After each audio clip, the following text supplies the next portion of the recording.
Okay, it's charging. Oh, hello everyone. It's your girl Luna here, and today, ignore me. I'm trying to dye my hair. Duh. Hello everyone. It's your girl Luna, and we are back with the Uluru games. Hopefully, the last video on the Uluru games. Just saying. Anyways.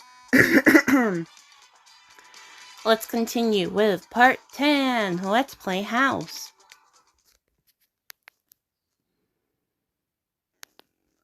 Reverse 99 is being weird, by the way, so connecting issue is going to happen. Part 10. Let's play house.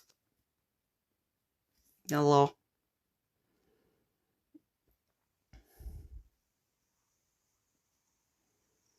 Everything is going smoother than expected. Laplace has forwarded the Uluru Games application to the Foundation, and it has been moving smoothly in the system in the last 2 weeks. I heard that from Mr. Slouchat on the phone this morning. They believe it will be a good opportunity to build a positive image for Arcanists, and it will strengthen the communication between them and humans.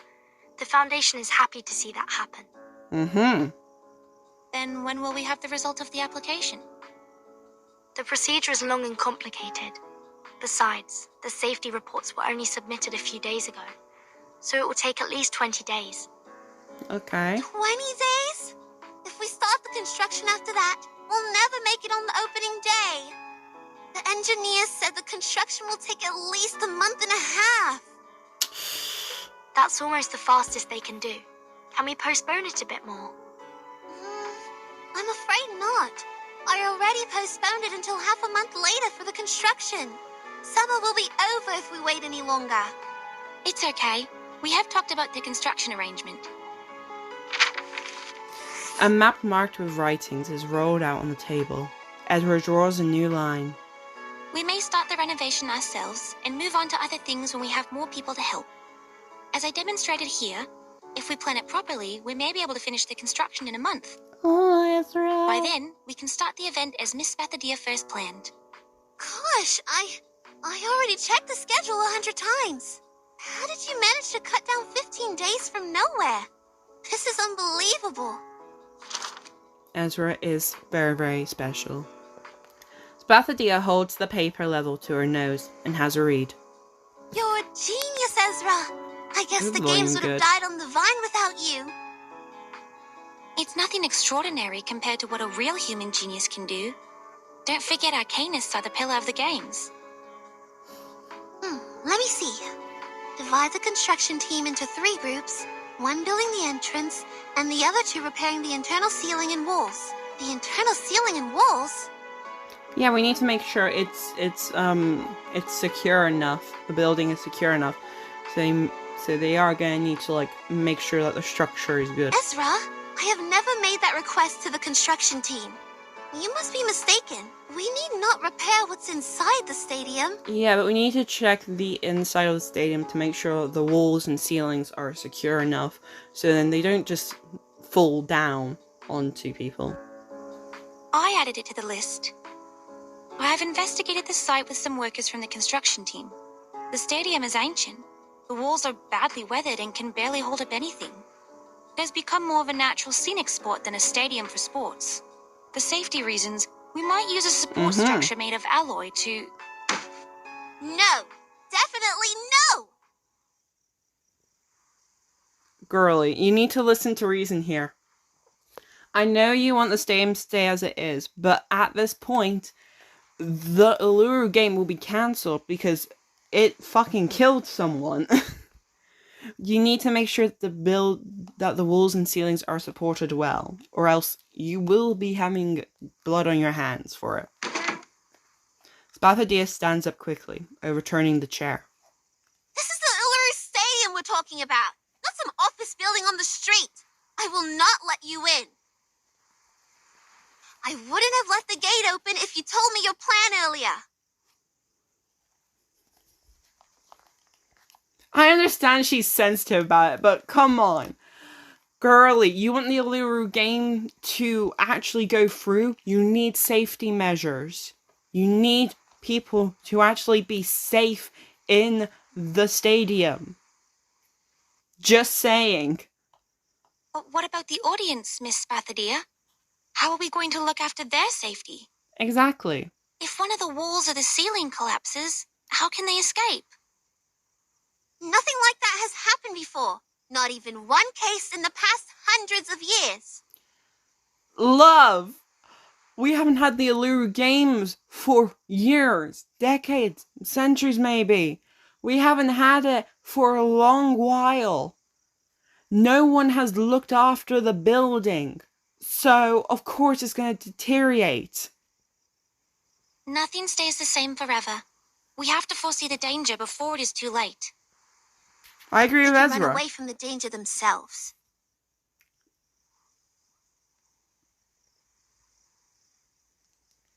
What the fuck, Spathadia? Excuse me. You already figured it out, right? The stadium can get rid of fatigue from Arcanists and adjust their conditions and arcane abilities to their best. Even if accidents really happened, they can protect themselves. The prophets and diviners will also warn the others.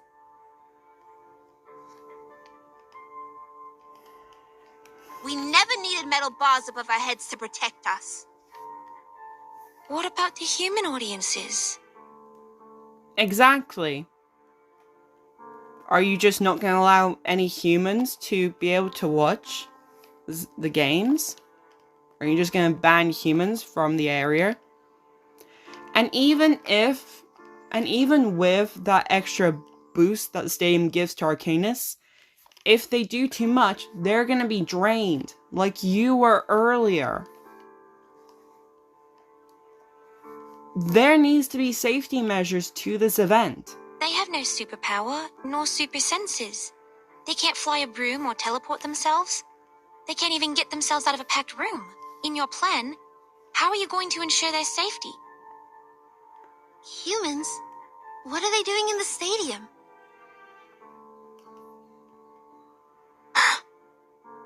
Ooh. Spathadia. There has never been a single human in the Uluru Games. None of them have managed to find the entrance, not to mention enter it. Except for Ezra. But I am human, Miss Spathadia. You invited me to the games. It's also you who told me that humans, like myself, can enter the Uluru Stadium if it shows itself. The cup in his hand falls to the table. I thought you were different. You showed concern about Arcanists, and you helped us a lot. You're a kind human. So are you saying that no other humans are kind?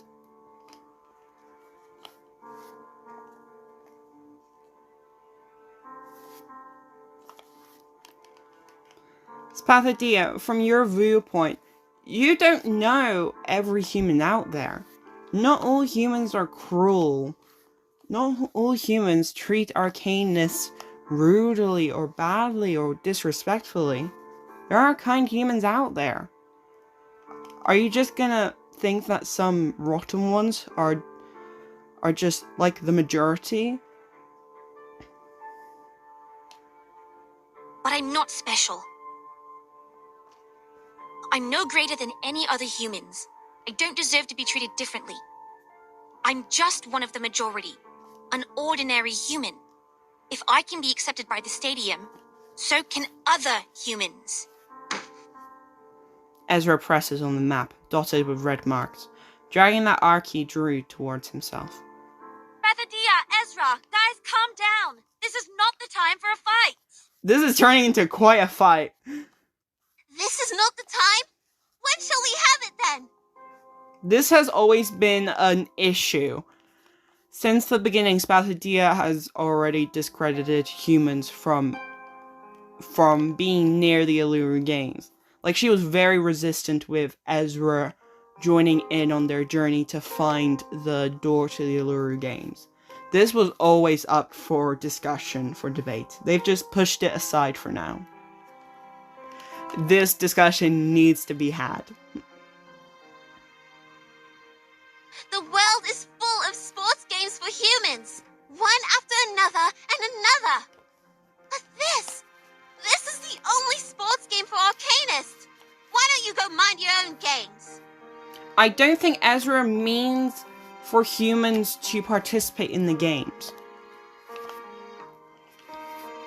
They just want to watch. Like, Arcanists can watch human games.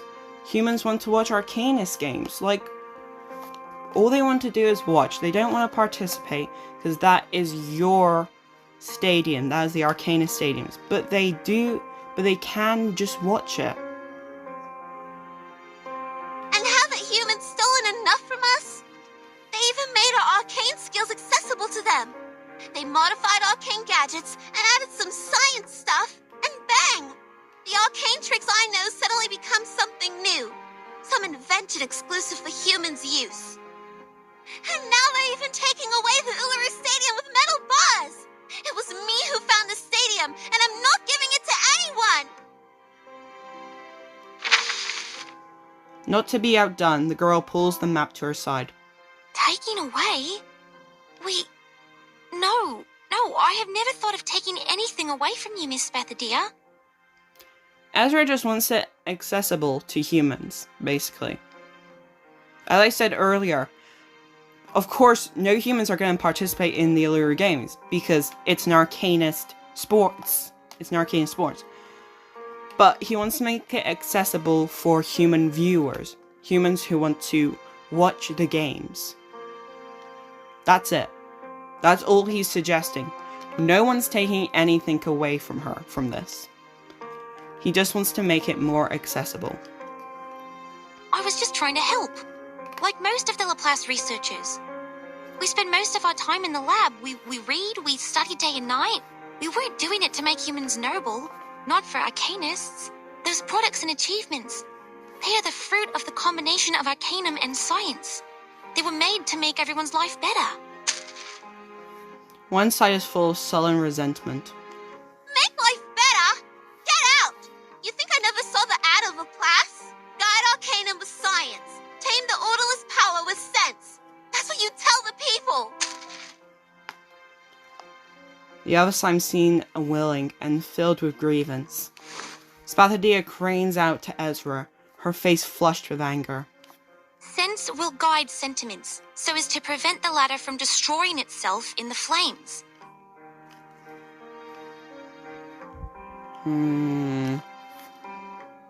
Wasn't it earlier in this story that they had to help Spathadia cool down because her whole body was like up in flames? I'm just saying, I'm pointing things out here, okay? Oh god. This is a bigger discussion than me. As we know, Reverse 99 likes to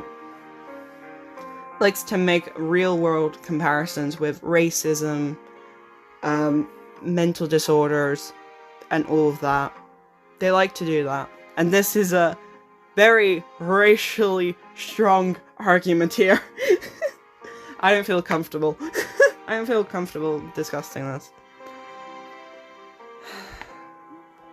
But I do believe that things need to be accessible to everyone. Yes, exclusively, things can be certain people's things. There's certain bars, clubs. Things can be exclusive if they want them to. That's fine. But give people the opportunity to just be there and witness it. They don't have to they don't need to participate. They just want to see what's going on. That's it. I don't know. Fucking hell. This was always a thing in this event story, just Ezra versus Spathadia when it comes to humans and Arcanists. Spathadia is very much full of resentment to humans. She seems very, very cheerful, but she is very, very resentful of humans. Ezra is our confused little boy. He lives in his little lab.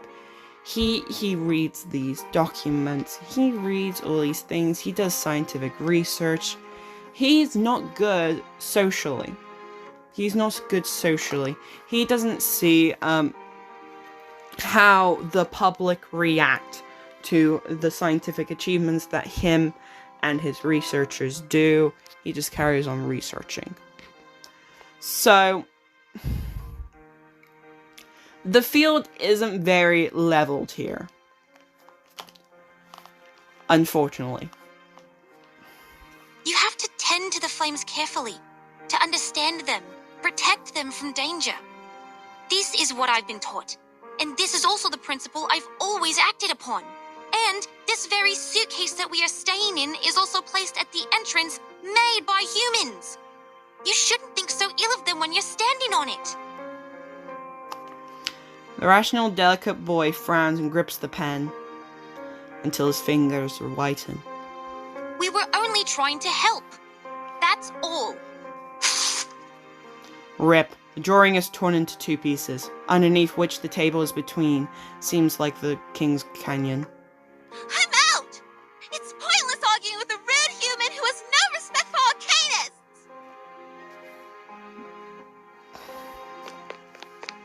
First trotting, then scooting and running, Spathadia storms towards the room at the end of the hallway. Bang! She slams the door and shuts the world out. It's okay, Ezra. It's okay. Sorry. I will go back to my room now. Yeah. Head lowered and murmuring, Ezra runs away from the table as if chased. This was a conversation needed to be had, though. I 100% believe that. It's a nice map. I do 100% believe that. This was a conversation that needed to be had, because this has been a tension between Ezra and Spathadia since the beginning. Unfortunately, I'm not going to say Spathadia is very irrational. She's very emotional in her opinions. And she likes to see things from her views, but also does Ezra. Ezra only sees things through his scientific, logical means. He has not put emotions towards what he said. While Spathadia is relying on her emotions, Ezra is relying on his logic, which both are not good. If you're going to make an argument with someone, you need to think emotionally and logically at the same time. You need to incorporate both of those in your argument. Or else you'll come back as too irrational or too unsympathetic. You need to have that emotion and logicality to your argument.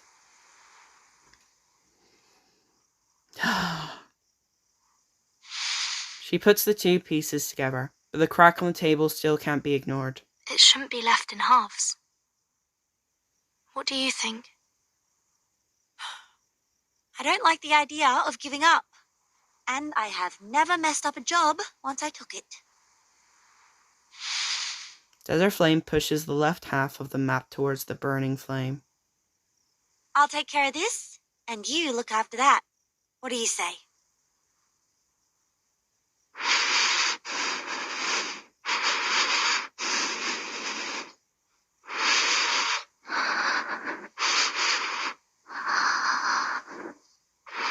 What do you think, Uluru? Ulu, are you alright? I'm fine. I just feel a bit dizzy. My head has been feeling heavy since the battle against the bunyips, and sometimes even my body feels itchy. I think I'll be fine after I fully recover. Ulu shakes her head and picks up the broken map. Leave this half to me. I'll talk to her. We believe in you, Ulu. Thanks, Ulu. I'll request another raise of your accelerants from Laplace. Desert Flannel, you take care of Ezra. I'll follow the progress of the Foundation's examination. Oh, God. Let's move, friends. The people set out for their targets one after another, leaving only empty chairs in the room. And there's a bunyip. Small figure as black as cinder walks out of one pool of shadow, and then vanishes into the other. Oh, God.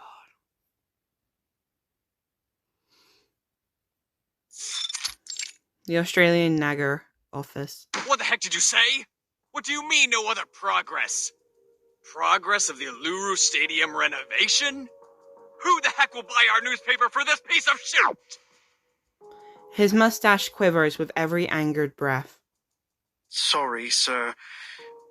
We haven't been able to find anything new about the revival squad for a long time. They didn't even step out of that suitcase in the last 2 weeks after we got their names in the papers. Neither did we hear anything from the source. A file filled with papers is thrown into McElroy's face. I'm not hiring a notorious journalist like you for this boring news. Get out and find more. Some big and breaking news like that revival squad of Uluru games in City Hall with Buddy Girl. The chief editor storms off, leaving his lion roar lingering in the room. We still don't know this man's deal. Like, he has something against desert flannel, but we don't fully know his deal. Is he just a bloodthirsty journalist, or is there more? We do not know.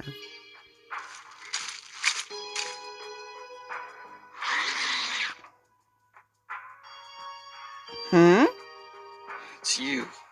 Good timing.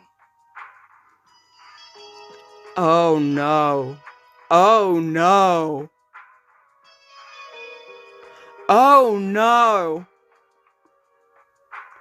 This could go terribly. The tiny bunyip swiftly crawls up McElroy's leg and winds around his finger. Seconds later, it turns into a spot of ink. The Uluru Games on the edge of total disruption. The revival squad turn against each other. I knew it. A group of monkeys. This is fun. The chief editor and that chick will both enjoy this.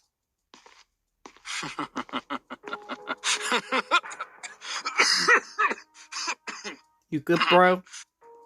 His body keeps trembling and trembling, till he can't help but let out uncontrollable laughter.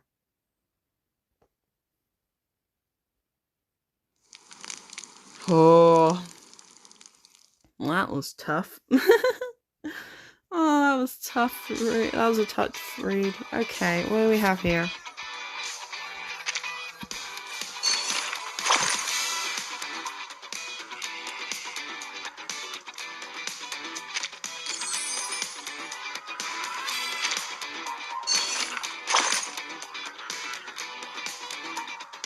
I'm not reading all of this, by the way. I'm not.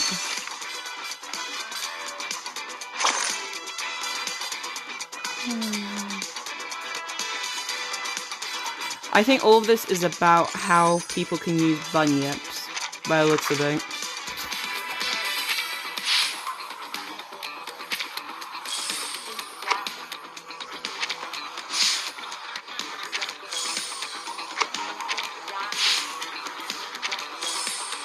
There we go.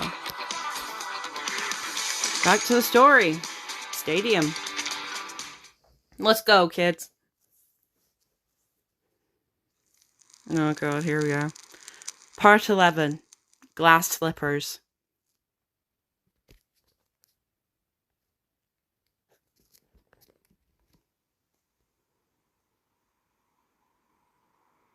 The door is closed.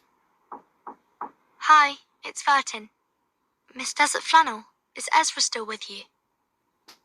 After a while, the door is still closed. Miss Desert Flannel? Silence is the only answer. Spathadia has decided to supervise the construction herself, and Ulu is now with her at the site. I'm wondering how you are doing with Ezra. No response. Are they... Not in the room, I knew it. Where are they? A note has been left on the desk beside the bed. Huh? Showing Ezra what the world is like. Be right back. Oh! Okay, this could be good for Ezra. This can be good for Ezra. Okay, Desert Flannel, that's a good idea. That's a good idea. That's a good idea. That's a good idea, Desert Flannel. I'm proud of you. That was a good idea. Desert flannel. That's a good idea. I 100% back up that idea. Ezra needs to see this. He's been cooped up in his lab for too long. He needs to see the outside world. Watch your feet and your head. The people here never look down. That's how you get muddy shoes when you're out here. Ooh. Oh, there's cameras. Oh. Interesting. Here, take my hand. Miss Desert Flannel, what is this place? What are we doing here? Something that needs to be done, and something that needs to be said. Okay. The deeper they go, the louder the cheering they hear from the crowd. Hey, big bloke, don't get in my way! The big guy steps aside and an array of light penetrates the air and pierces Ezra's eyes. And the only thing he can see is boundless delight. This is a human sports stadium. This is... That's beautiful. This is a human sports stadium. The warm-up of the rugby game. It's not a formal game, but the audience's enthusiasm is burning. I mean, it's hard to get a ticket. But I'm Desert Flannel, and I know people on the streets, even when we're outside Melbourne. Sorry, I've never watched any games, and I don't know the rules of rugby. I don't think I'll understand any of this. Do you mind? No, I'm cool with that, because the game is not what we're after. You see that guy over there? That's Tom, a shining new star in the NRL. The best fullback they've ever had. He's from the Melbourne Sailcar Club. They have a seagull as their club's mascot with a fish and a chip in its mouth. Yes. Okay. And that bloke over there, that's Kip Carl of the Hobart Blue Lake. He's the kind of player who knows how to really tackle. They call him the Unbreakable King. And lastly, I want you to look at that smaller guy. That's Russell. Doesn't look tough, does he? But he is the slippery Jerboa because, man, he is fast when he gets the ball. But what is this to do with us? I still don't understand. Ezra, guess how many of them are Arcanists? 0. Nice one! Nice one! Russell made it again. Excellent interception. The key score, knowledgeable as slippery as butter. Run for it, Russell. Victory is going to the Shepherds of Melbourne! On the green field, Russell is roaring excitedly after his goal. He draws a cross symbolizing victory on his uniform, stained with dirt and grass. Russell! Russell! Russell! Russell! Russell! Russell! Wave after wave, the cheer of the audience swells through the field. Ezra, however, is pulled by some force at his arm and heads out of the stadium. Inside a dark, long tunnel, Desert Flannel marches without hesitation. Mankind is known for their physical resilience and endurance. That is to say, Tom and Kip Carl are humans, while Russell, whose skills and unpredictability are his strengths, is an Arcanist. A reasonable deduction. Physical resilience and varied skills are indeed the respective features of mankind and Arcanists. However, things are not as simple as they appear. She stops at a door, turns the doorknob and pushes open.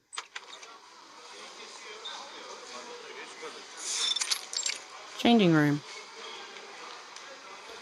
What welcomes them is a mixed smell of sweat, dust, grass and medicine, together with occasional curses. Players, black and blue, are busy coming and going. Nobody has time to take care of these two trespassers. In fact, all of them are Arcanists. What? Give me that thing. Here. Be careful. Don't overdose. Painkillers are addictive, you know. And the newspaper's gonna interview you, champions, so don't get high in front of the camera. Hey, listen. Sporting is great fun, but it can also be dangerous, especially for sports like rugby, MMA, or boxing, which involve a lot of intense physical contact. And the Arcanists who are good at healing will naturally become the best athletes of all. 15 minutes. That's all they take. Most of the arcane treatments take only 15 minutes to heal the patient. And before that happens, the athletes would just take painkillers to help themselves get through the game. I'm confused. I'll be honest, I am a bit confused. Carry on. And after the 15 minutes, they are refreshed and healthy, like those athlete dolls you find in the souvenir store. They can slide, impact like a maniac, and don't have to worry about missing any important sporting sessions if injured. This is an advantage? That's right. An unbelievable advantage. But are they really as good as they look? Their glory comes with a price. Ligament damage and the irreversible tears keep recurring. But there is still an elephant in the room. It paces around, making noises which are unfit for the place. Like this conversation we're having in the locker room. But on the sports field, where blood boils, power and strength are the only things that matter. Nobody has the time to stop and ask what we're doing here, just like they don't have the time to notice the elephant. 10 years ago, Margaret of Broken Hill was invincible on the court. In August last year, she died on the last day of winter. Did she die of recurrent injuries? It's very likely that Arcanist athletes who repeatedly get injured and heal themselves would get hurt on the same body part in the future. Their body will become fragile. They might even twist their ankle from walking. Sometimes even break a bone or two. No, she died from an overdose. She needed a horrific amount of painkillers to ease her pain. So much that her body was overwhelmed. This is cruel.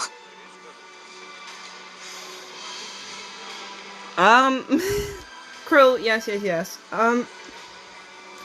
I'm still not 100% sure what the point is. I'm gonna be honest here. I feel like there was better points that could be made. Okay. We have to report this to the Foundation and solve it once and for all. The athletes could have played in a safer way if given help. It's rare to see the boy being so unsure and nervous. An astonished look takes over his pretty girlish face. Okay. Desert ponders and looks at him. But what if I tell you the Arcanists also don't have a choice?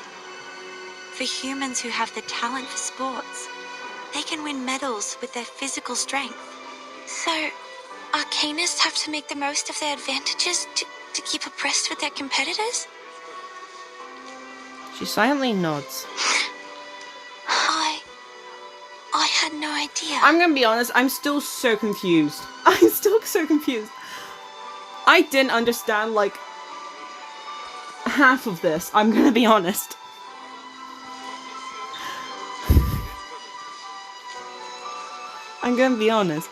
Because the same thing happens to human athletes. So, I don't think they're explaining the differences well enough, in my opinion. I don't think they're explaining the differences well enough for me to properly be like, oh, okay, Ezra can very much sympathize with this. But I guess for Ezra, who hasn't really seen any human athletes properly before, I don't know, I'm not clicking with it. I'm not understanding what it's trying to explain.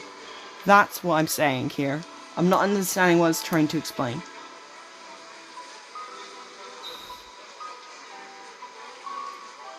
I need a bit more information. I need it to be a bit more simpler and a bit more clearer for me. Because I do not understand it properly. I do sympathize for these Arcanists. But she's making a comparison like there's a difference, and I don't 100% see a difference because she isn't explaining it well enough for me to see a difference between human athletes and Arcanist athletes. I don't know. Maybe I'm missing something. But I'm not really getting it. The point of it that much.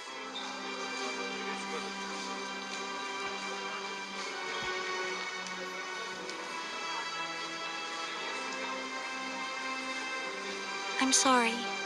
Truly. Desert Flower once again puts her hand on his shoulder and pulls the boy into her arms in a sisterly embrace. I didn't mean to make you feel guilty. Nor did I deliberately put you in pain. But Ezra, I was once one of them. I used to live on the prize money. I'm only telling the truth.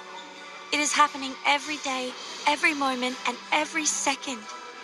Drug addiction, premature senility, and irreversible physical damage. This is almost a destined end for every Arcanist athlete. And nobody is held accountable for this. Not the clubs or the hosts of the games. Drug abuse is a personal behavior. That's it. Those people who are passionate about sports and don't want to lead a life without them. I have no idea how they would make a living or handle a quiet life. I'm definitely they missing don't have something much of a here. choice. I'm definitely missing something here. Someone please explain to me what I'm missing here. I'm sorry. I don't understand it properly. I'm not understanding this. And I want to understand it, but it's not clicking for me.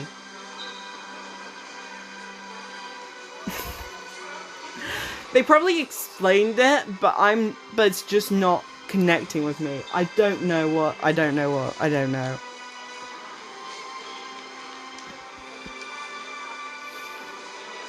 The sport industry of humans is generous. They offer equal chances to human and Arcanist athletes. But it's also cruel. And the athletes are like the girls in Cinderella's story, who wish their feet would fit the glass slippers. They have no choice but to cut off part of their heels to earn the glory. I'm missing something here. I'm not sure what it is. No, it can't be that. No. Huh? Does anybody understand this? I'm so confused. I'm actually so confused. Is she comparing human athletes to Arcanist athletes? Or is this something else? I'm so confused. Guys, what am I missing? I'm so confused. This isn't fair. These sports and rules are not appropriate for Arcanists. They have been treated unjustly. They aren't taken seriously and respected as athletes. What? I'm missing something. I'm not understanding this. What have I missed? I feel like I've missed a dialogue of text right now. What am I missing? What? I'm genuinely distraught that I'm not understanding this. What the fuck?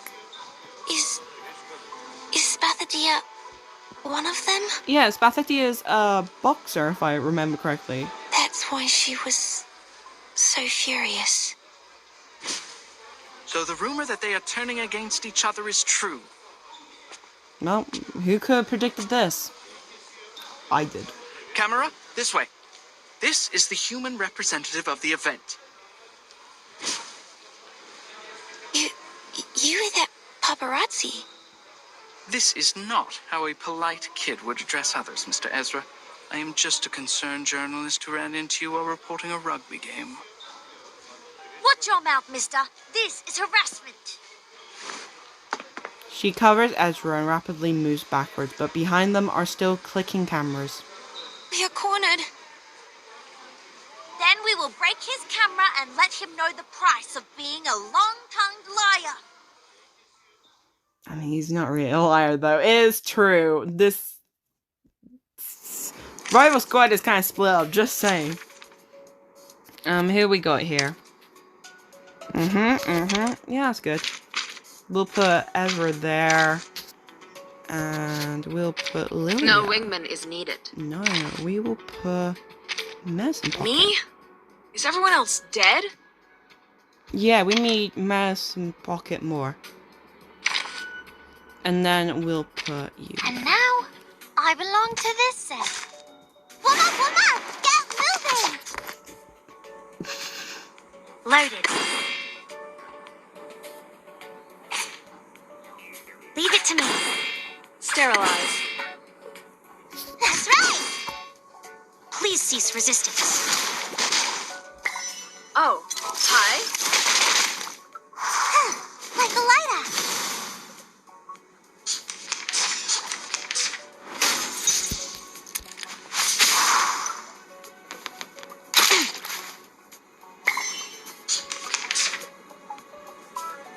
Load it.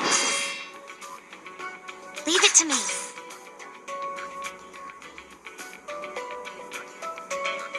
Nice tactic. Power from the soil. In a second. Seeing stars.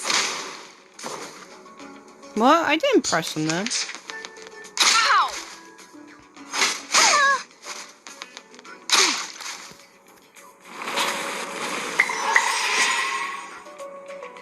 Wear gloves. Load it. Oh, hi. I will help you. Watch out! Sterilize. That's right. Wear gloves. Nice tactic. That's right. Ha! Anyone feeling cold? That hurts, huh? Whew.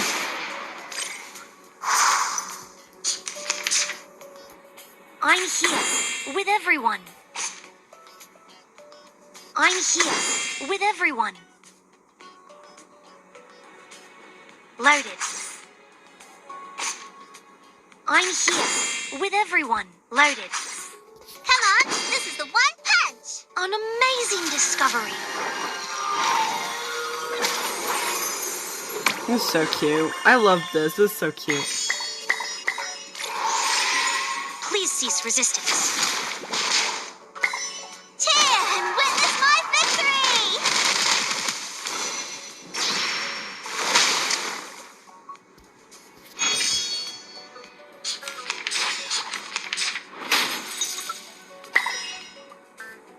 I'm ready. Leave it to me. Go! Go! Go! Puppies!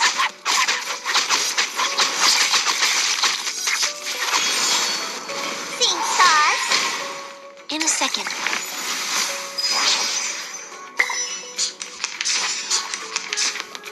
My toes.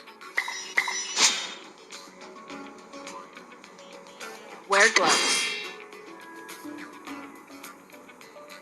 Nice tactic. I'm still thinking about the thing. I'm sorry. Load it. I'm still thinking Get about out it. of Just here. like, The field work went smooth. I look forward to our next cooperation.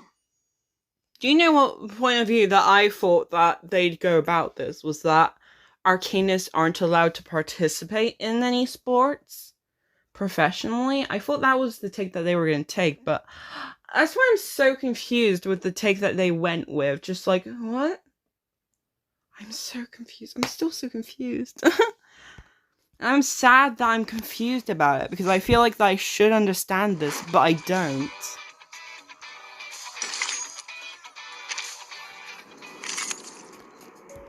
No, I pressed the wrong thing, didn't I?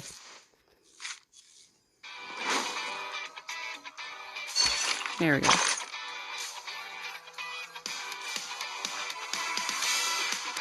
Ticket thing. Marine tracks and these areas, as they grew older, they would climb tree trunks to pick wild trees. Arcanists journeyed through dense forest rivers, hiking to reach the belly of the earth. Uluru.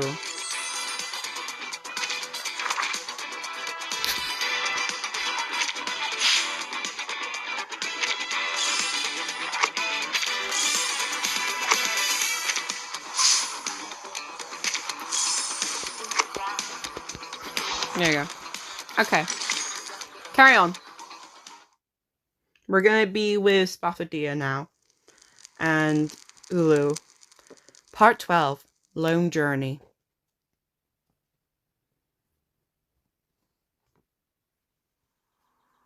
Pretty.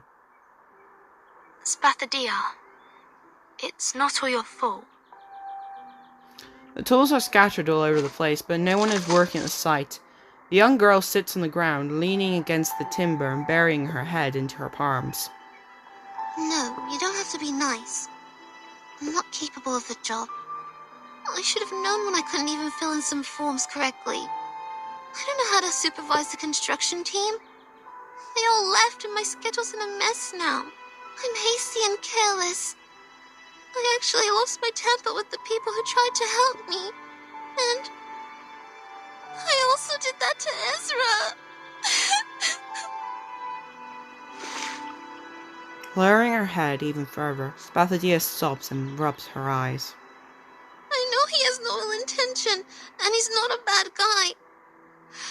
Maybe some humans mistreated us, but that has nothing to do with him.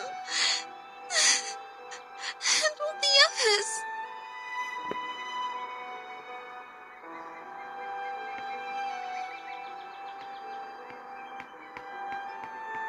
Oh, I think I'm getting it now.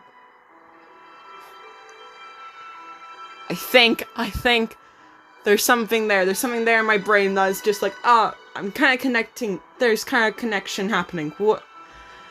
I can't really explain it though.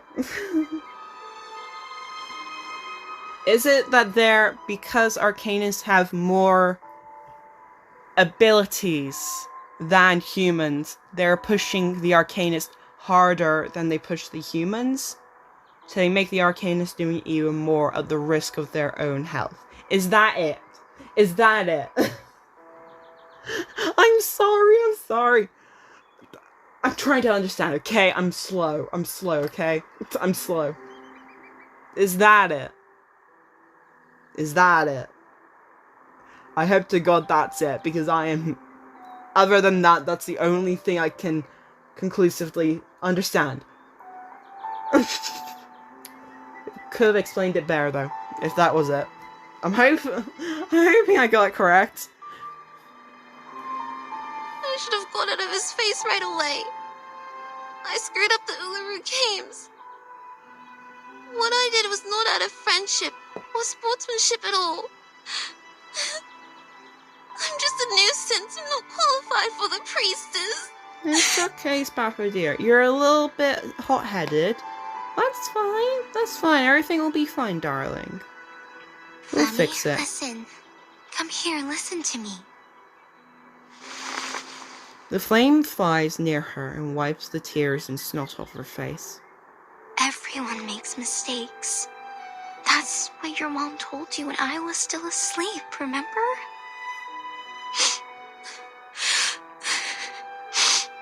Yes.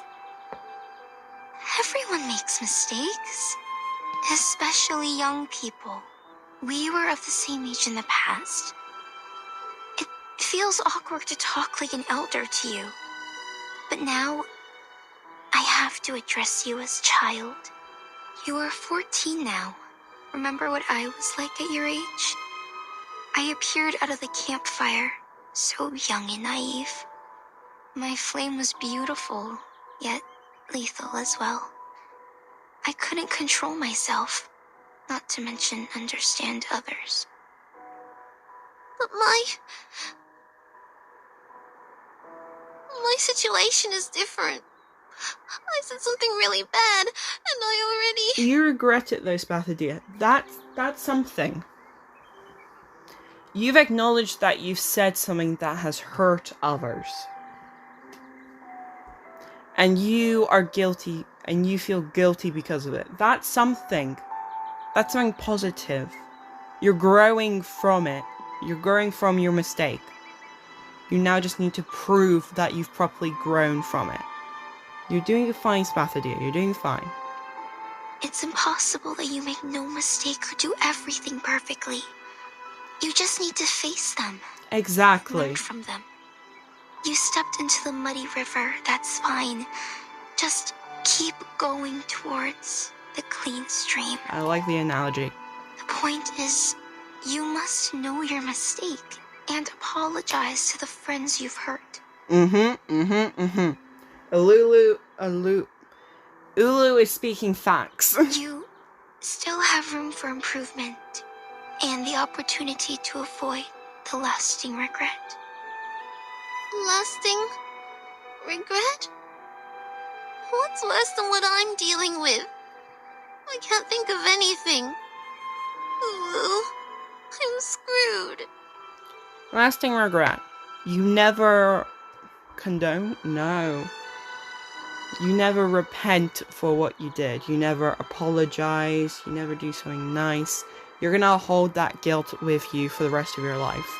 That you never apologized to that person for saying something horrible to them or acting a certain way towards them. That guilt will stay with you for years to come. Maybe Flammy is a better choice for you than Spathadia. My name has changed, and I can no longer be your best partner. Neither can I be Verdon's good partner, nor Ezra's, nor Desert Flannel's. Spathadia, honey, you don't need to be anybody else. You just be yourself. We love you for who you are. Even if you are hot-headed at times, you're very enthusiastic, you're very emotional, and that's something good. Yes, of course, sometimes it can backfire on you and you can act a bit too emotional for situations that probably aren't the best for emotions. But there's also positives to it. And that's what makes you amazing, darling. The little girl asks her question with her uncontainable tears running down her cheeks. This is my second life, but I still feel like an idiot. What was I like in the previous life? Did I grow up? Did I hurt my friend? Did I have fights with you? Yes, most likely. Everyone makes mistakes, love, and these are some very, very common mistakes. Yes, you will sometimes unintentionally hurt your friends. You will get into fights with people you love. But that's just how life is. Not everything works. You have differing opinions. You have differing emotions about certain things. There will be fights. There will be arguments. You will hurt people you care about. But what matters is how you go forward after that. Will you apologize? Will you accept that you've done something wrong? Or will you just continue your life never properly apologizing for what you did?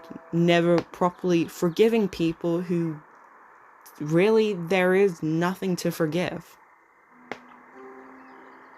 This is just a normal thing in life. Spathadia, it's fine. You're making it seem like this issue is bigger and this is like the worst moment of your life. And you're not thinking how this is a normal thing that a lot of people go through. You're making yourself seem more important by going through these things. And of course, yes, it is important that you feel hurt. Your friend is hurt. But you need to remember, you are likely not the only person going through this at this time. So just ask for help. Because there's likely a bunch of people who have the same experiences and can help you. Okay? It's like I'm giving therapy. Fucking hell. God, I'm getting too emotional.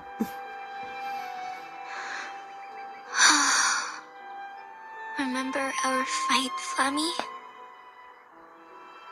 Yes. We were arguing who contributed the most to the first games. What a trifle. That's right. We had a huge fight over this trifle. We never meant to win the fight. All we wanted was recognition and love. But in the end, we didn't talk anymore. This lasted for several days. Then I tried to find you to make it up. Make it up? I don't remember that at all. Because I didn't make it. She didn't make it in time.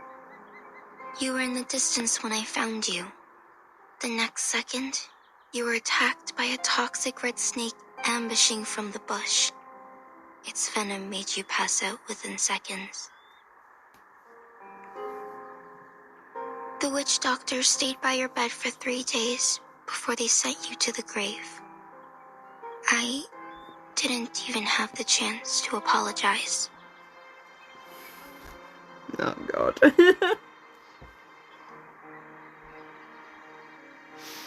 Oh god.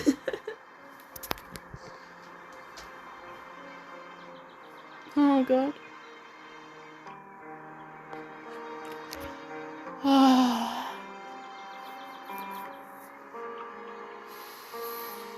Oh god. I'm tearing up, okay? And that, unfortunately, is always the worst case scenario. It's too late. And you can't apologize anymore.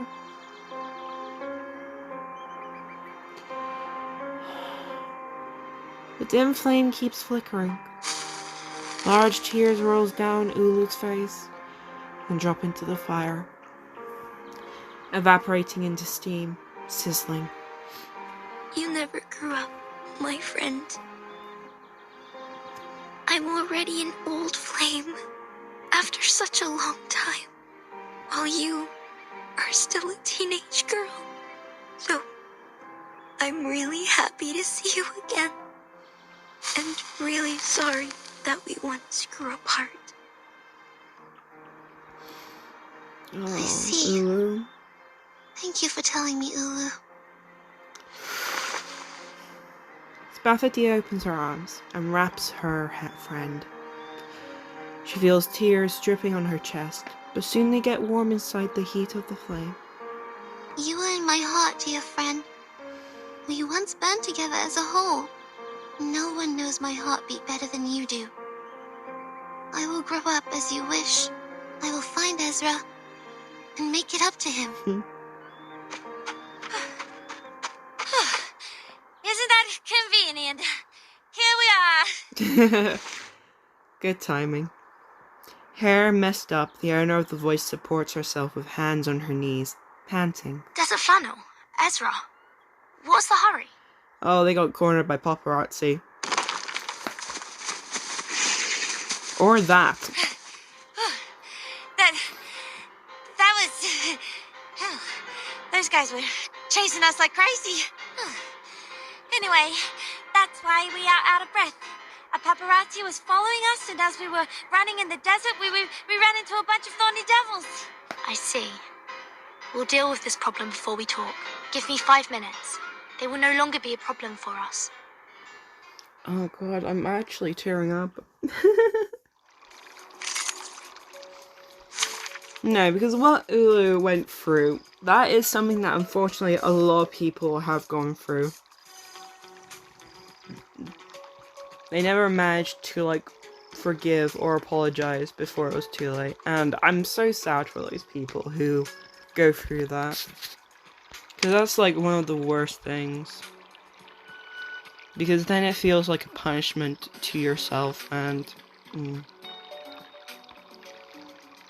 you were never able to properly leave on good terms. Oh god, my tears. Okay, we need beasts, plant, and water. I'm gonna keep you there. No, I'll keep Medicine Pocket. And I think I'm gonna do Let's Druidus. go where trees and grass grow. Now back up, I'm putting Let us Balloon get Party. to know each other. Oh god. Please stand behind me. Oh, we still have a paparazzi person following Wear us. gloves. Leave it to me. Good timing. Oh, hi.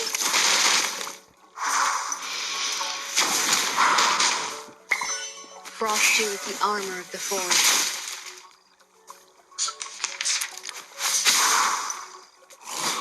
Watch out!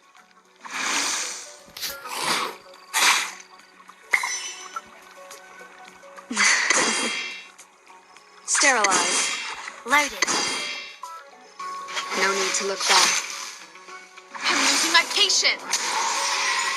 In a second.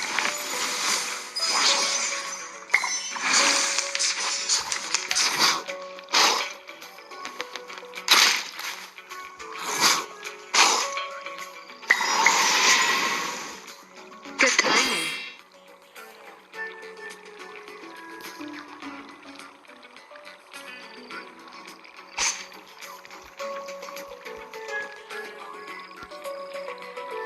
Oh, okay. Yeah, I Wear got gloves. confused then.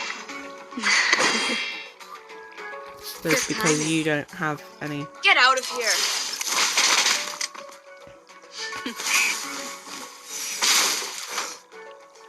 No need to look back.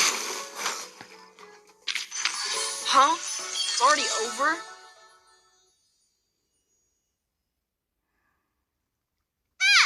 Fire!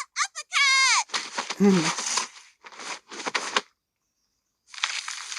That counterattack finally stops the thorny devils. Hissing and moaning, the monsters turn tails to hide in the darkness. Yes! Finally drove them away. 2 weeks ago, you were in the column Whose Heart is Hurt by Fire Kangaroos and Housing Stress. Yet another trouble is approaching, accompanied by dazzling flashlights. Would you care to make a statement? That was just an accident, not a misconduct. The fire goes out of control very easily, as it's fire after all. Young people. Besides, you and your fellow team members were seen chasing after a metal UFO on the back of a wooden horse. Huh? Rumor also has it that an alien power is behind the revival of the Uluru Games, and the very power has also controlled your mind. Would you run a checkup to clarify? That's such outlandish. What do you mean? Mr. Alien T is good and kind. He has never had any ill thoughts. Ah, Mr. Alien T, is that the name? Excitement beams from the journalist's eyes. Countless microphones are reached out towards Ezra. So, you've known this alien well. Are you involved in the evil plans of taking over Earth? Are you an evil scientist? When and where did you first meet this alien as an evil scientist working for Laplace? What was your first thought of the meeting? The answer is much simpler than you think. An arcane ritual shimmers, silhouetting a figure against the light. Mr. Alien T and I met in a very simple way. It was in the office of a Foundation branch, New Mexico, USA. My first thought, well, there's a UFO here. Vernon, you're back! Huh? What's that thing beside you? Greetings, Miss Bathania. I've heard about the legendary story of yours. An Australian slouch hat decorated with a parrot feather is floating in the air beside Furton. He's a hat, as well as a helping hand. And greetings to everyone. I'm Slouch Hat. Damn it! Go! Go!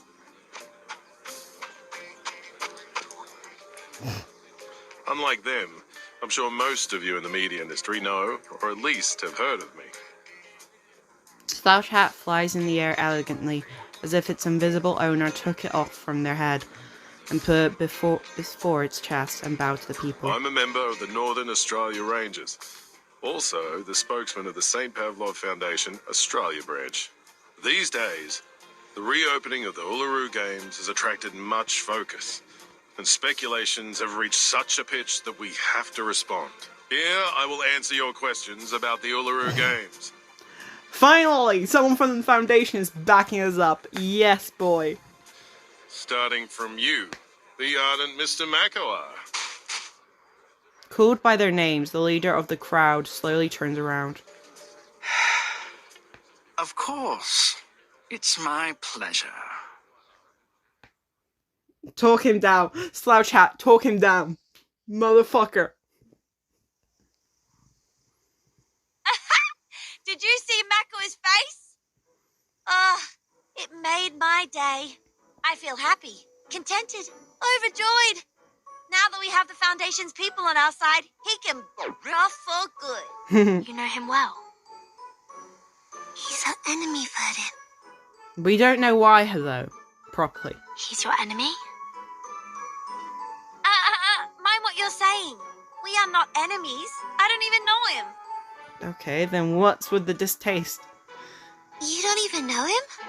And he's not your enemy. I don't quite get your relationship. Yeah, that's a mystery here. Things can be complicated between men and women nowadays. You're still too young to understand it. Don't worry. You will get it at my age. Ulu. I'm older than fucking Spathadoo and I still don't get what this fucking relationship is. I don't understand.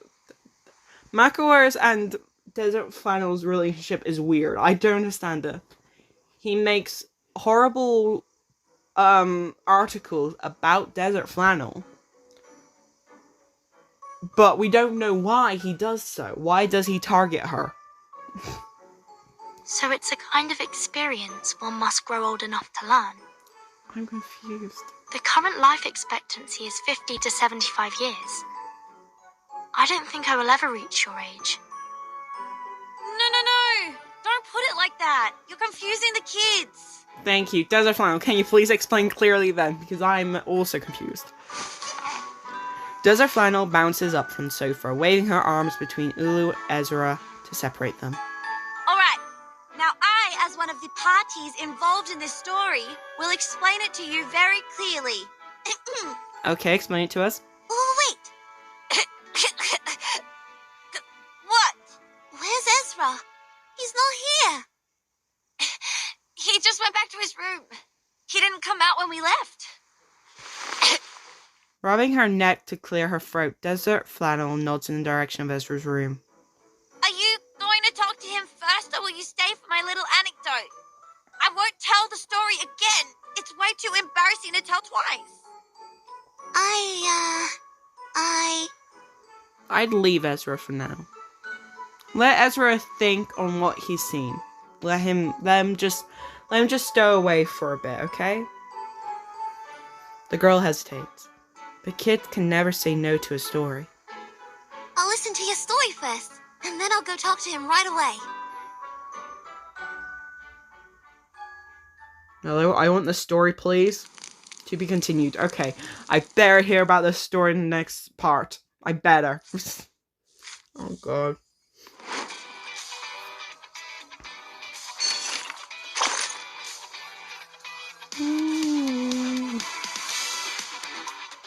Compendium. Where?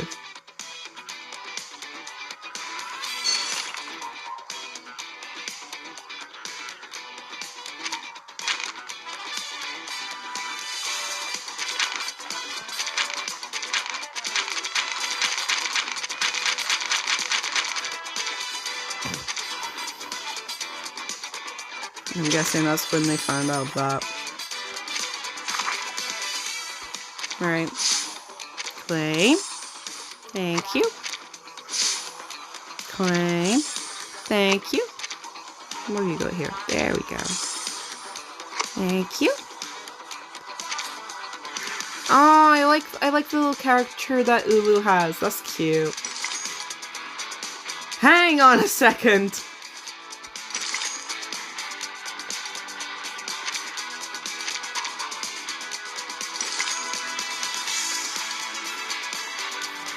What's with the jump of insight?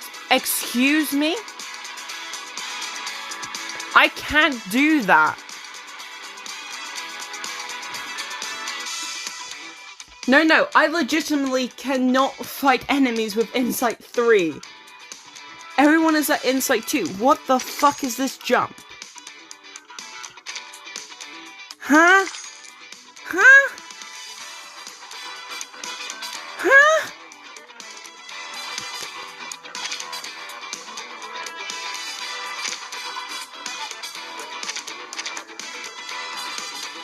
That can't be right.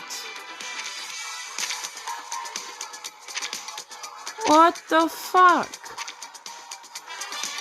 Sure. What? I need to see this. Part 13, Unsinkable. I'm so what the fuck? That can't be right? Really? Lights? Checked. Width of the entrance? Checked. Support structure for the ceiling? Checked. Camera parrot for broadcasting the games? Very fluffy, so checked. We do have supports for the ceilings. Spathadia walks slowly along the clay runway under the wide and bright rooftop of the renovated stadium. Spare torch for the Uluru flame? Obstacles for steeplechase? Tenacity of the branches and temperature of the red cloth? Alright, checked. Only one more item to go before the flame lighting ceremony this midnight. Okay, I just started a new save. New save? No, I just started a new recording. Because the other one reached an hour and 10 minutes. So I just want there to actually be footage in case the file gets a bit broken. So yeah, there we go. Yay! Continuing. What's wrong, Ulu? The Uluru flame. Huh? Ulu, you alright? You okay, dear? What's with the tears? Did I make you sad again? No, nothing. I just have sand in my eyes. Are you getting emotional, darling? Sand is common here. It gets into your eyes very easily. Just like when my granny saw me walking for the first time. That's Young exactly lady, it. You should have preserved the dignity of this old flame. You burned me! Ulu burning hot and energetic. Checked. Ticking off another check in the notebook, Spathadia looks upward. Safety factor of the field. Checked. Laplace really did us a huge favor. Shame I haven't had the time to talk to Ezra since we had that fight. We were both busy, and when we met, it was... What? You haven't talked about it?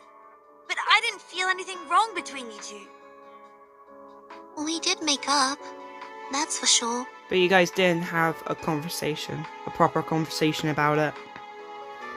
That's fine, that's fine.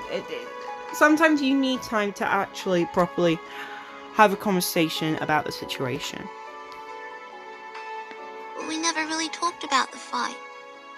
It's like you break your knee and just cover the wound up with trousers, as if it had never been there. You may feel fine when you jump and run, but it hurts whenever you sit down for a break. She scratches her hair and then starts to play with her fingers, glum look on her face. I wonder if Ezra and Verdun are going well with the patrol. Relax, Flammy. It will be the opening ceremony tomorrow.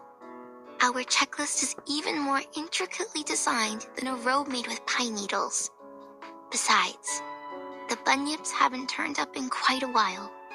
Everything is working like an unsinkable ship at sea. There isn't anything that may cause it to sink. I feel like you've just jinxed us, just saying. Alright. But the last ship that claimed to be unsinkable... what was it called? The Titanic! Oh. Oh, you just reminded me of English literature in high school. Oh, what was it called? Give me a moment. An inspector's call. There you go. An inspector's call. You remind me of an inspector's call just then. Because my teacher made it very, very clear that the book was written in the book was written in the future, but the setting of the book was in 1912, before World War One. No, it's farther back than that, because Titanic happened then. Yeah, the book was set, like, right before the Titanic was set to go. Yeah, I remember now. And one of the characters, the old man, the head of the house, he made a comment about how, oh, the Titanic is unsinkable.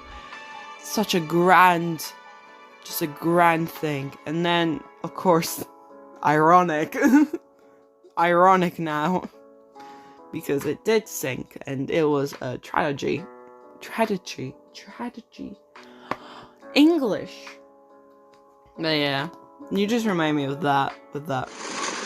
Oh, the stone door is opened without warning from behind the thinking girl. Oh, I got it. We have an emergency. Oh no. It's called the Titanic. Ezra, what's the emergency, doll? I bought tickets. Let me in. I came all the way here just for the Uluru Games because you said that it is open to all for the first time. Everyone, please be patient. What is Makawar doing here? Holding a microphone, Makawar stands on a pile of rocks, making him stand out from the group. The whirlwind brought up by the airship only makes the travelers' steps more staggered. We are now standing at the entrance to the Uluru Stadium. And this is where the rumored reincarnator will come with flames and bring about the rain.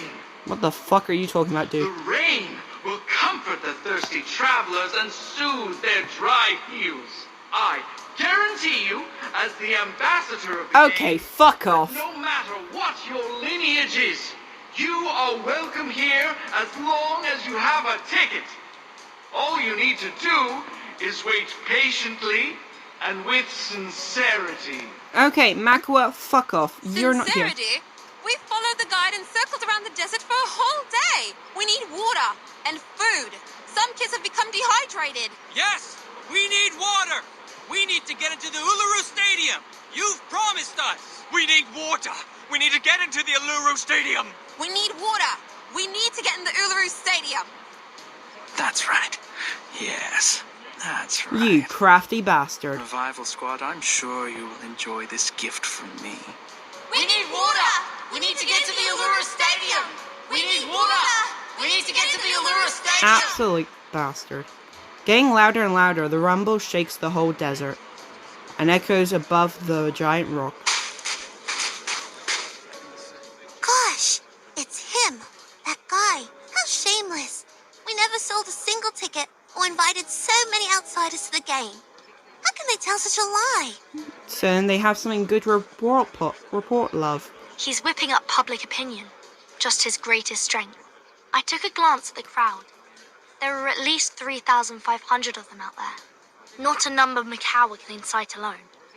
Some of them must be his accomplices. I'm sure they are good at mobilizing, swindling, blackmailing and stuff. It's the Eucalyptus Brotherhood. The leader is one of them. I know his face. Don't.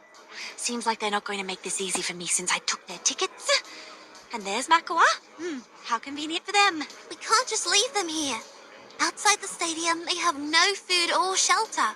They'll suffer sunstroke in no time. How are you going to handle this? Desert Flannel, do you still have those fake tickets? Yeah, why? Sell them. Excuse me? I thought you knew that I'm not doing this for money. I'm doing it for... I know why you need money. You've always wanted to buy the house where your grandmother spent her life and raised you. It's important to you, just like the Uluru Games to me and Ulu. The young girl stands up. Ezra, Vedin, please contact the Foundation for help. Desert Flannel, I need you to prepare to guide the crowd and maintain order. Pathadia, you're not planning to... We're bringing them all in. Let's go all out, mates. I am going. Holding the Ulu, soaked in tears in her arm, Spathadia shakes off Desert Flannel's sweaty hands. A dry breeze follows after her, kicking up the dust and forming the shadowy gates.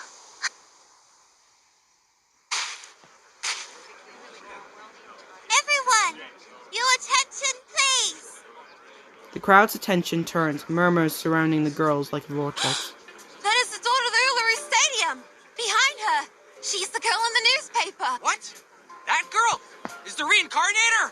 Oh dear, there she is! And look, that flame! Isn't that the Uluru flame in the newspaper? Open the gate for us, priestess! Show us the Uluru Stadium! Open the gate for us!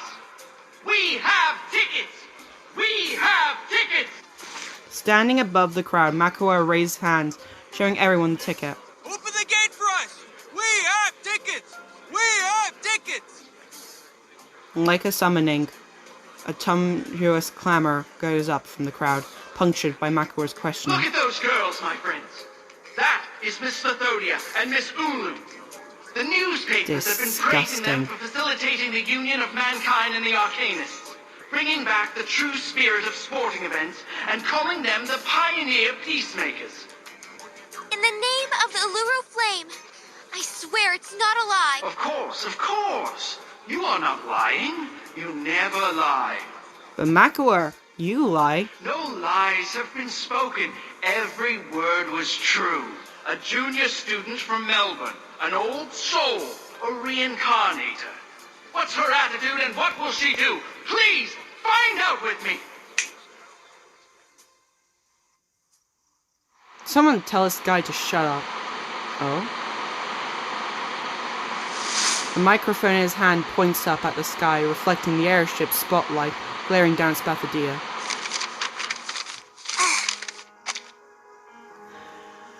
How brutal.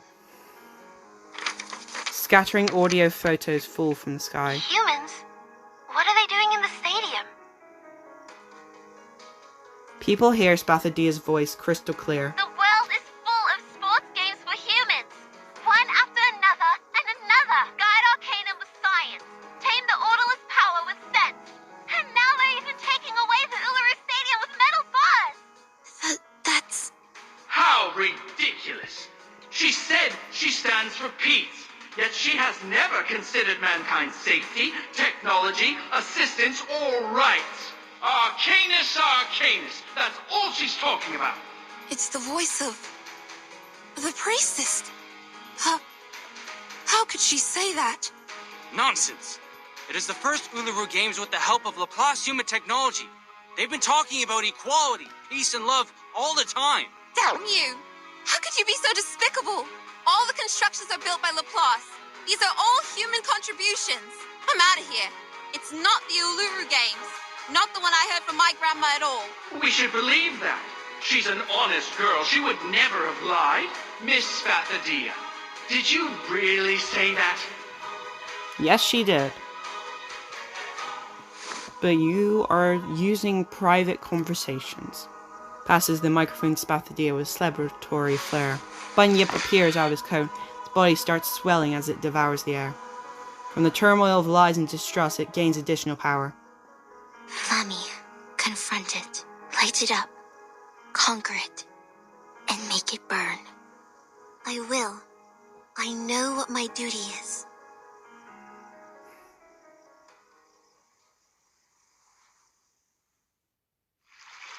I fucking knew it.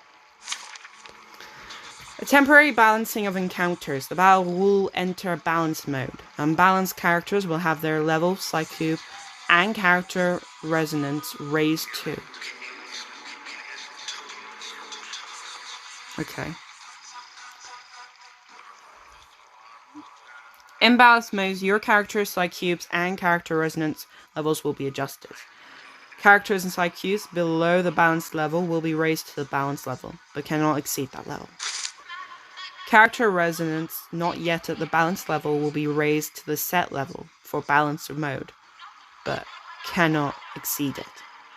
Character level, psyche level, and character resonance level equal to or higher than the balanced level will not be adjusted. Which is brilliant. Now Because it's time for Spathadia is here, baby. We are going to use Shaman here. An experienced adult is coming And to your for aid. backup, we're going to have Centaurian. Is the camera in place? Oh my god. Are you guys ready? Here we go.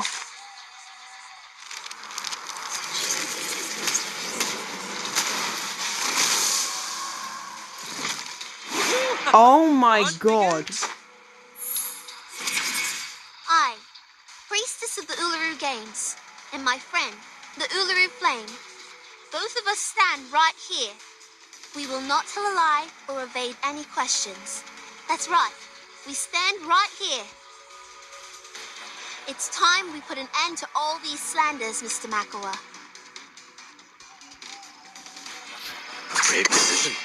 Wear gloves. Nice Who would practice. see this? Everyone has their own definition. Ha! Anyone feeling cold? Oh, need me to get you guys an ambulance? I see how this is going.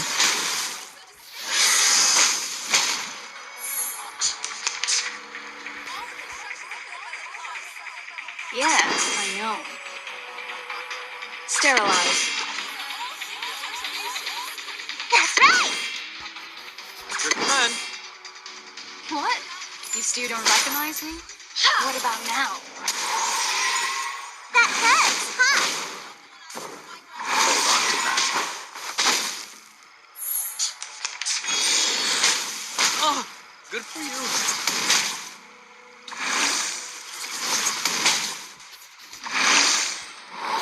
There are reports of your arson. You set fire to a hospital, and thousands of human patients in there were almost killed.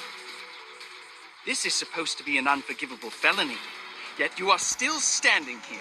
Did you bribe the officers to get away, Miss Spathadia? First, please be careful of your wording, Mr. Makawa. That was not arson. It was an accident caused by the instability of my arcane skill. It was awakening at the time, and things like this happen to most arcanists. Second, we didn't cause any injuries or burn the hospital. Only a clinic was slightly burnt in the accident. We have paid for the damage already. Besides, the revival squad has promised they will do volunteer work for the hospital every Saturday afternoon as... Good for you. Who would see this? A brave decision. Nice tactic! That's right! Oh, need me to get you guys an ambulance? Like a lighter! Hey!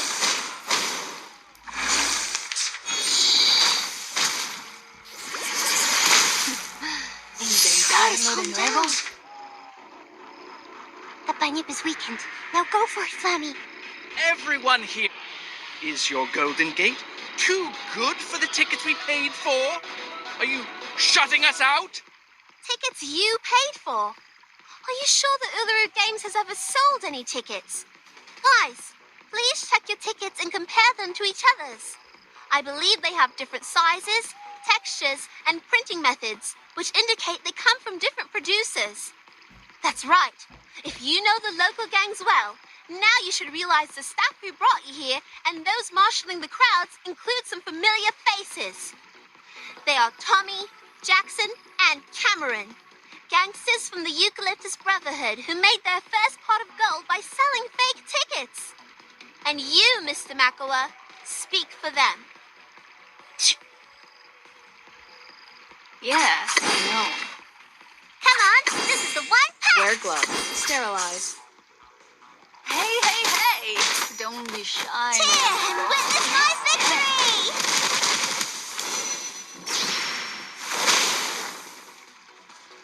I'm losing my patience. Ha ha!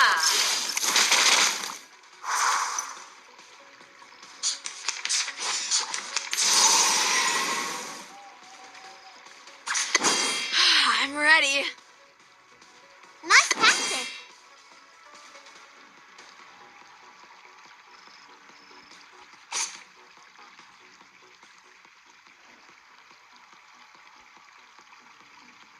At your command.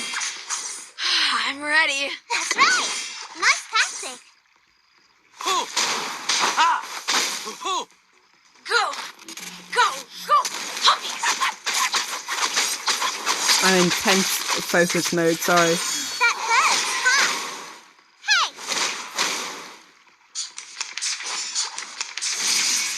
God damn it. That's fine, we can do this. Brave decision.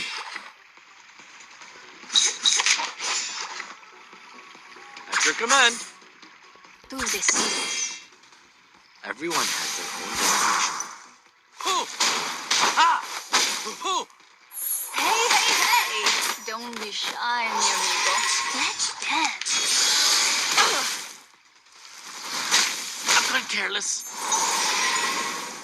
Okay, that's fine. That's fine. That's fine. We're doing fine, guys. We're doing fine. Yes, I know. Tú decides. That's right!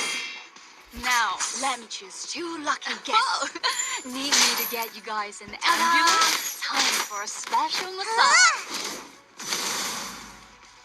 Ladies and gentlemen, this is no magic, nor any special kind of mechanism. It's just suction.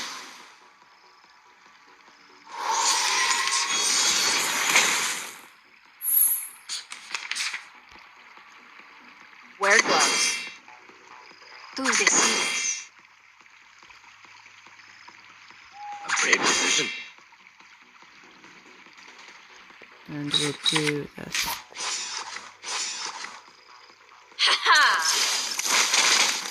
Hey! Don't be shy, mi amigo. Let's dance.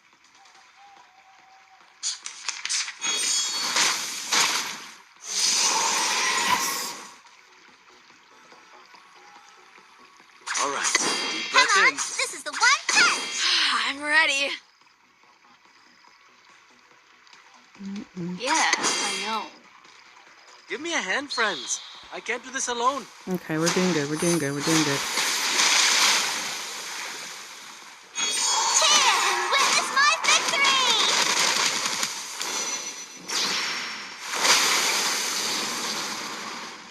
No, Yes! no way. Woo! Darn it. Well, yeah, you got a silver tongue. Your words are indeed clear, logical, and reasonable. But how are you going to deny what you said in the photos? You wanted no humans in the stadium, and you held a grudge and a prejudice against them. There is no doubt that those words came out of your mouth. Your eloquence won't change the Yes, the fact. The fact that is 100% true. You can't deny it. 7-7. Oh, that was hard. That was big brain mode. Big brain mode. You That were was. right, Mr. McElroy. I did say that. I take responsibility for every word heard in that photo. But people, listen to me.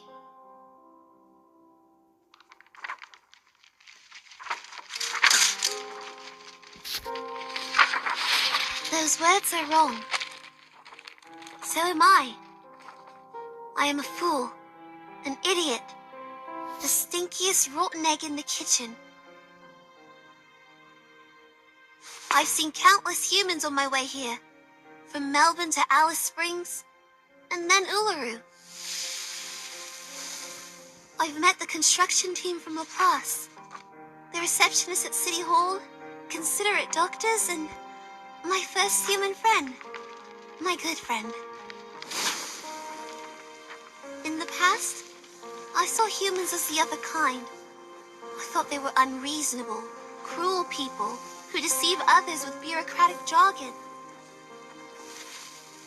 But now, when I think of humans, I am reminded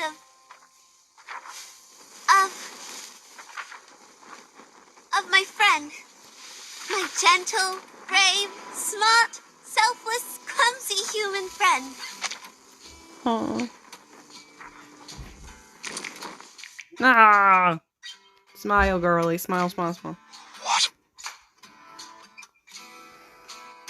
Confront it, light it up, conquer it, and make it burn for you.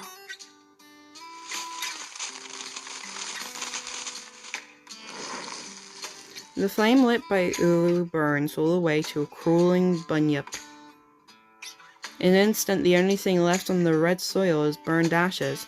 The bunyip didn't even make a sound. The rest of the bunyips scatter, fleeing into the crowd and corners, causing a chorus of screams. And I'm willing to believe everyone here loves sports as much as I do. I must apologize for being an idiot with such a narrow view. I'm sorry. Now, I hope everyone can enjoy pure sports and have fun sweating. Those of you who have tickets, please enter the stadium in order. Those of you with no tickets, you can buy one from Miss Desert Flannel for just $1. I hereby declare the opening of the Uluru Games! Woo! The gate is already open. Flammy puts her arms in the air as the crowd cheers. Everyone is welcome! Damn it! How come? The source has confirmed the rift between them. Run. If I'm fast enough, there's still a chance. Grabbing the camera tightly, Makawa and his team hurry out of the crowd in a panic. Or maybe you don't deserve that chance at all. A wall of people stand at the exit. We've got a helping hand. More than one hand. Aha! This is what we call the hammer of justice. Take that, you little long-tongued pig. I will pull your tongue out through one of your eye sockets. You should have known better than to mess with me.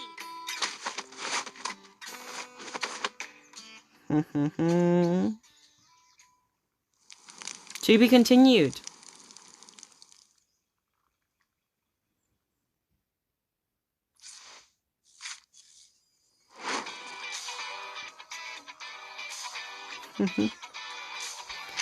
Oh, we still have 2 more parts, I believe.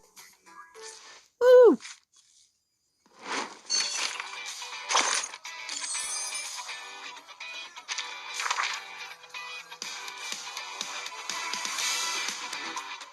Oh.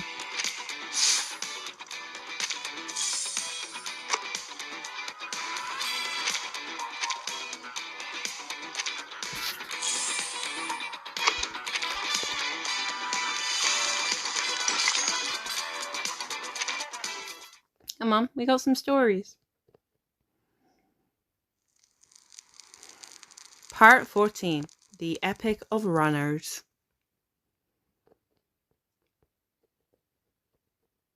The audience are all seated.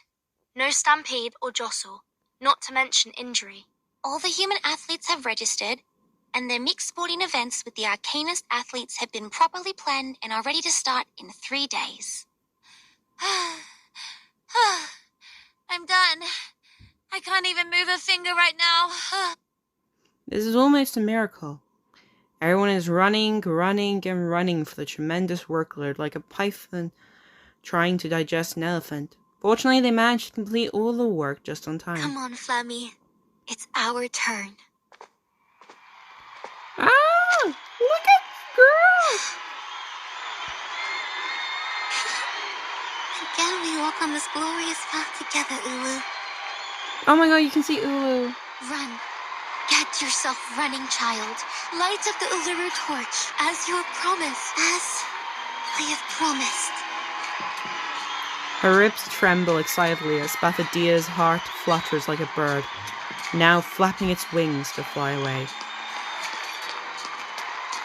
Tired as her body is, the way Spathadia runs is as lively as her heart. I am running, even though the day I last ran here was 1,000 years ago. It feels just like yesterday to me.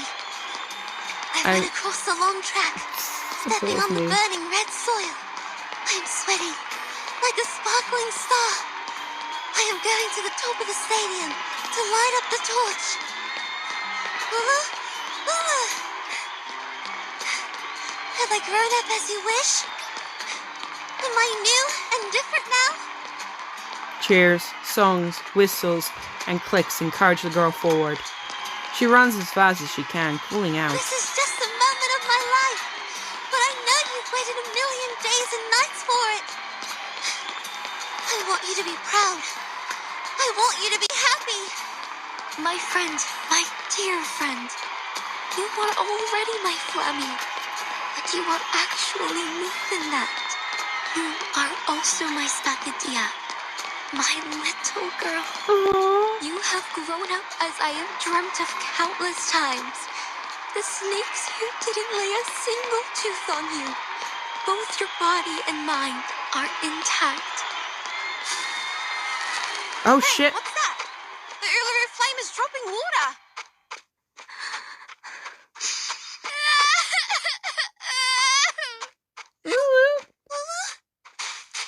Flame is put out by her tears. Little princess stops running subconsciously, which makes her lose her balance.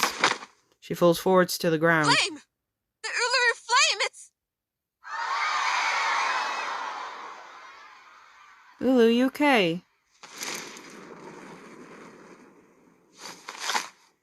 It's the kid of Laplace!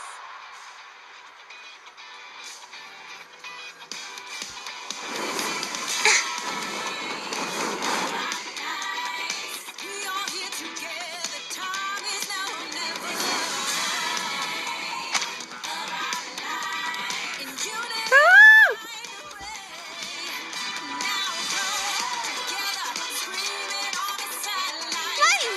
The Uluru flame is lit up again!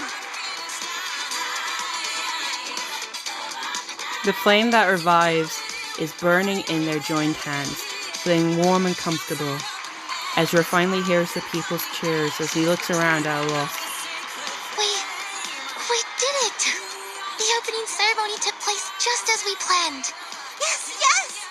We made it! Thank you, Ezra! Spathadia holds the weak Ulu gently while holding the boy in her arms. The flame is burning in your hand. You share the same thought, don't you? It wouldn't have burned on you if you weren't wishing for the game sincerely. Yes, I do. I want it to be a successful event. It's important to you, and so to us now. With a smile on his face, Ezra holds Spathadia's hand and lifts in the air. Mankind and arcanists who are here with us or following the event through radio, TV, or internet, I invite you to witness the blazing of the Uluru torch. She is Ulu, the noble spirit of peace, hard work, and competition. In the past thousands of years, the holy fire has been to the highest mountain and touched the rocks in the deepest sea, taking the peace and all other noble qualities to every corner of this world. It was also brought out of this world into space by rockets and traveled among the stars. From ships to spaceships, from one hand to another, it has journeyed far. And now, for the first time, the torch to be lit has come to the flame. The flame is burning in the joint hands of human and arcanist. We hereby swear we shall forget the hatred, conflict, turbulence, and chaos of the past. We shall run in the name of sportsmanship. We shall walk in the original form of men. We shall compete against each other, not for victory, but for participation. No, I'm so proud of my kids! Oh, I'm so proud of my kids! Oh, yes, yes, yes, yes, yes! So proud of my kids. To be continued. We have one more part, I believe. And then we're done.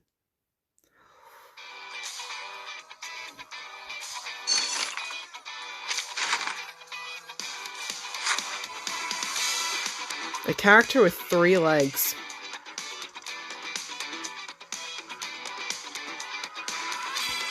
I don't think I have that. No. No. That was the closest I could think of. I don't think I have a character with 3 legs.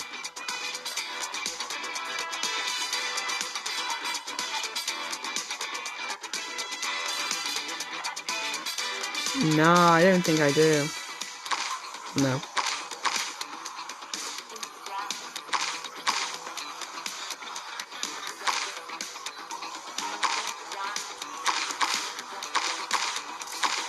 Let's put Miss Radio in there.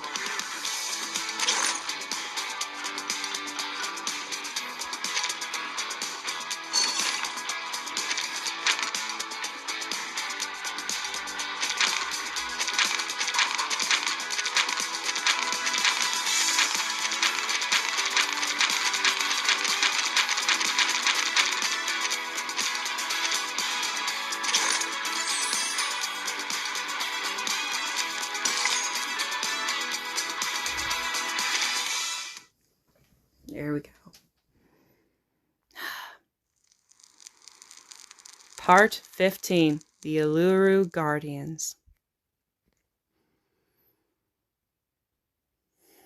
Here it is, guys. So, did Miss Desert Funnel go to the hospital to visit Mr. Makua? Huh? Yeah, she bought all the magazines with that photo and brought them to... Oh, wait. I guess you don't know the story between Desert Flannel and Makua. I want to hear the story. We didn't get the story. No idea. I was in my room pondering what happened that day. Or I guess you guys have a discussion to have, I guess. Don't look at me like that. I've told you I'll never repeat that story again. Okay. I guess it doesn't matter if I never had the chance of hearing it. It's just a story. No, I want to hear it. It is very hard to disappoint a child like that. Throwing her hands in the air, Desert Flannel declares her defeat. She makes some space and pats the seat beside her. Fine, I will. I will tell it to you. Come over here, kid. You were so kind. Ezra sits beside Desert Flannel and waits like a quiet kitten. You must all know that I have many jobs. These part-time jobs eat away most of my time, but the clients who gave me these jobs never let me go home empty-handed. If you were me, you'd know that if you are willing enough to take as many jobs as possible, you'd meet some strange clients. Oh, God. Like going to a school day pretending to be someone's mum, or braiding the hair of a punk hound in 302 pigtails for a blind man. Or waiting for a rare bird at midnight, carrying a camera which was expensive enough to pay for my apartment. I know. Sometimes my colleagues in the class would also hire others to help collect information they need. But if we have the time, most of us would prefer to take a walk in the forest and try our luck. Yes, that's exactly what my client said. He paid me well for the job. So generous that I stared at the dark and waited for that pink torch hummingbird to show up, despite my bloodshot eyes. 1 day, 2 days, and 3 days passed. I didn't even see anything like it. But I saw a wonder beast, just as extraordinary as the hummingbird. Pausing for a second, Desert Flannel takes a deep breath. Pink glittering platypus. Pink glittering platypus? It's pink and it's glittering. And who knows whether pink torch hummingbird is a strange nickname for that platypus. Of course I have to take a picture of it. But you know, a bird lover won't need a picture of a platypus. So I sold it to Kidding Fun, a children's magazine. What happened next should be very evident to you, if you read enough bad novels. Is that... Yes, that's right.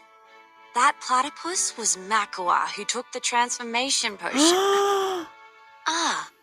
But why would he do that?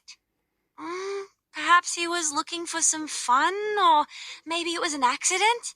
Anyway, according to him, someone pulled out a prank on him, and it was definitely not his own choosing. He quit his job the moment that picture was published. He left his friends and family and became a revenger, striving to put me into a miserable situation just like what he has gone through.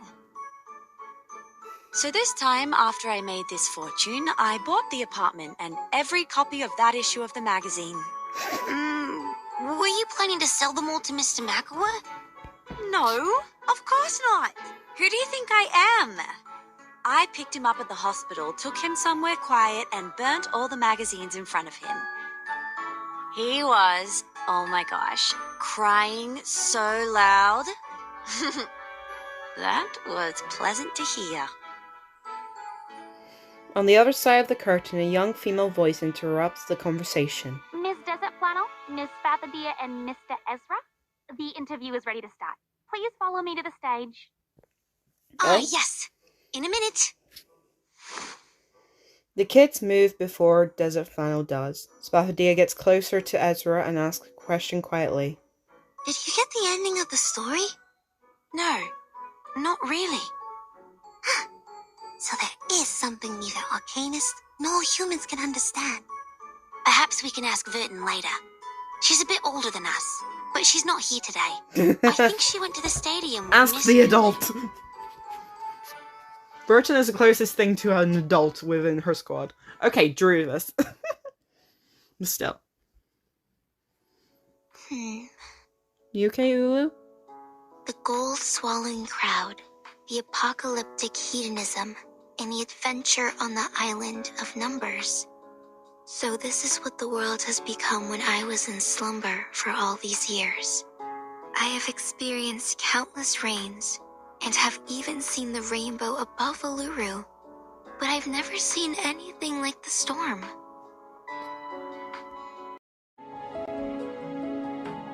I can't believe it just changed everything so easily.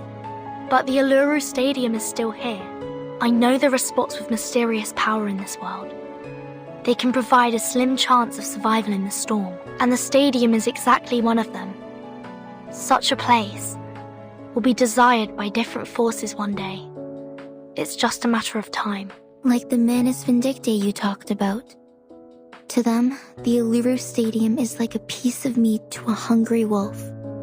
That's right. The Foundation has already launched the Uluru Guarding Project. It will be a long-term mission and involves a heavy workload, and the Australia branch doesn't have enough manpower for it. Fortunately, a lot of people went to the visitor window of the branch. They are worried about the stadium? Yes, a lot. They volunteered to station here to protect it. Even at the cost of their own time and effort, they have built the Uluru Guardians, which consist of 31 arcanists and 29 humans. There are doctors, writers, taxi drivers, newsstand owners, and so on, and they are all among the audience of the games. You made it, child. This is indeed a brand new beginning.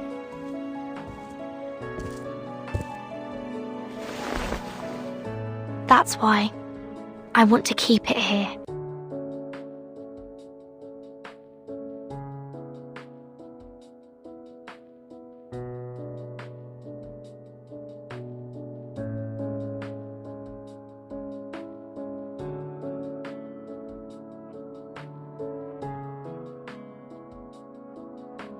We shall run in the name of sportsmanship. We shall walk in the original form of men.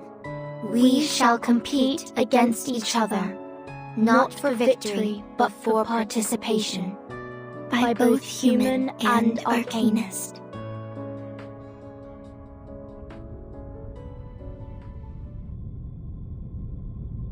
No matter how many times the storm reshapes the world from top to bottom, no matter how the times or the lifestyle change, no matter how ignorant people become, whenever they open the gate to the Uluru Stadium again, they will remember the spirit and faith it has been conveying.